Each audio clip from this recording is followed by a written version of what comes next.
This is the story of Ruth, a woman whose loyalty, courage, and faith turned sorrow into joy and changed her destiny forever. It all begins in a time long, long ago, when there were no kings in Israel, just judges, and people often did what they thought was right in their own eyes. A famine swept through the land of Judah, and food became scarce. So a man named Elimelech left his hometown of Bethlehem and moved with his wife Naomi and their 2 sons to a foreign land called Moab, hoping to survive. In Moab, life started fresh.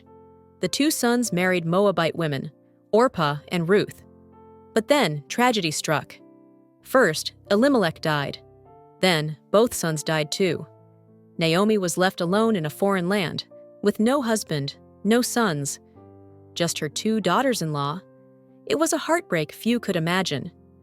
Years passed, and when Naomi heard that the famine in Bethlehem was finally over, she decided to go home.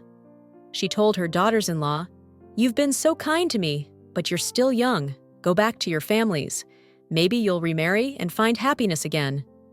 At first, both women said, "We'll go with you." But Naomi insisted, "Don't come with me. My life is bitter. I have nothing to offer you." So Orpah, with tears in her eyes, kissed Naomi and went back to her people.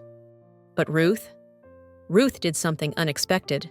She clung to Naomi, and she said something so powerful, it's remembered even today.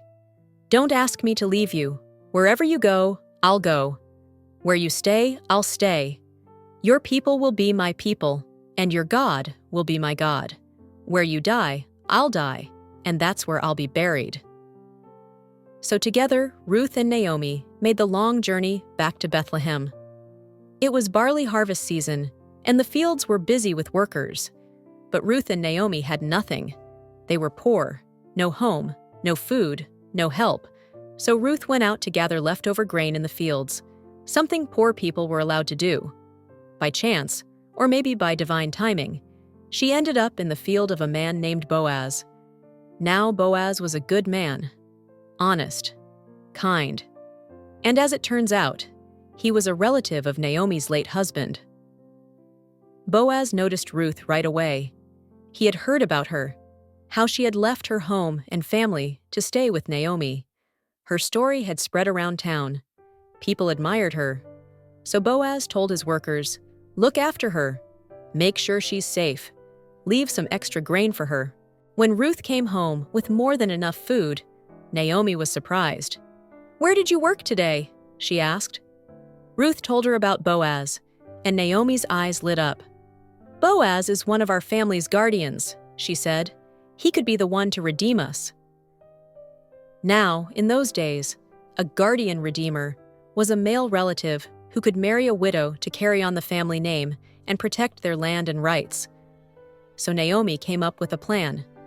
She told Ruth to go to Boaz that night, after the harvest celebration, and uncover his feet while he was sleeping. It was a bold and humble way of saying, "I'm willing to be your wife, if you'll have me." Boaz woke up and was surprised, but when he realized it was Ruth, he was touched. He said, "You could have chased after younger men, but you chose to honor our family. I will do everything you ask." But there was one catch. Another man was technically first in line to redeem the family. So Boaz went to the town gate the next morning, where legal matters were handled. He explained the situation, and the other man declined. So Boaz publicly declared his intention. "I will marry Ruth and redeem Naomi's family." Boaz and Ruth got married, and in time, they had a son named Obed. Obed would grow up to be the grandfather of King David. And generations later, from Ruth's family line would come Jesus. Naomi, who once said her life was bitter, now held in her arms the sweetest blessing. A new beginning, a restored family, a reason to hope again. The story of Ruth is more than just a love story. It's about loyalty, faithfulness, and how even in the darkest times, God is quietly working behind the scenes. Ruth didn't chase riches, she chose faithfulness. And because of that, she became part of something much bigger than herself, the very family line of the Savior of the world. So no matter where you come from, or how broken things might feel, Ruth's story reminds us God can bring beauty from brokenness and hope from heartbreak.